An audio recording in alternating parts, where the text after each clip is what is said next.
Okay, so that all leads up to now thinking about that instrumental thing, thinking about girls and the intensity of relationships, thinking about this mediation process.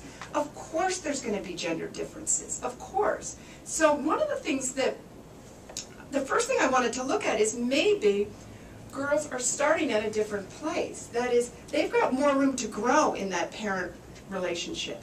Now let's step back and think about a parent referring their daughter to big sisters, okay? A mother doing that. Often, it's because maybe she's not connecting with her daughter, and she's hoping that maybe some other woman can do that, okay?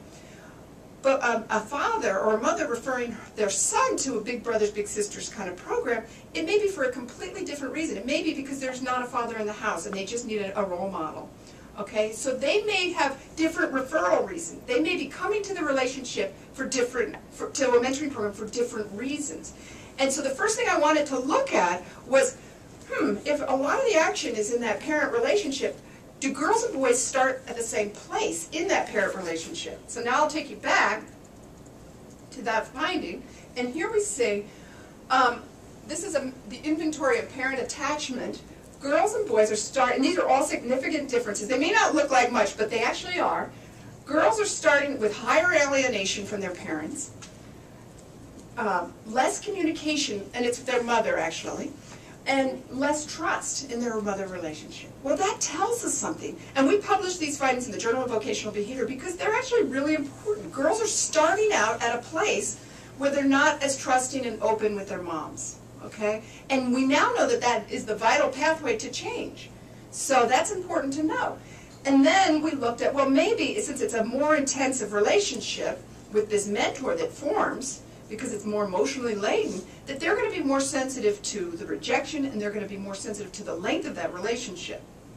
And so we found in general that girls were, this is again a significant effect, girls tended to be in relationship longer than boys. And this was looking at big sisters of Greater Boston, big brothers, big sisters of Mass Bay, that in general the relationships lasted longer. But here's an interesting little thing, that boys were more satisfied with the shorter-term relationships than girls. Girls were more satisfied with the long-term relationships. So girls may take a longer time to get going, but once it gets going, they really are satisfied the longer it goes, and they actually are more sensitive to termination than boys. Okay? That's another important thing to know. Girls are more sensitive to termination, and they like the relationship to last longer than boys. Okay? So then, this is a new study, and these haven't even been published, they're under review right now, but fascinating. And that is saying, okay, if that's the case, then what might we expect, and I'm going to get to the punchline in a second, what might we expect from that pathway, okay? Is this effect being kept? This was my hypothesis, and it came out, that this mediating effect, this improved quality of parent relationship, is actually happening for girls, but it's not happening for boys. They have nowhere to go. They already have a perfectly satisfying relationship with their mentors. So here we have big sisters, okay?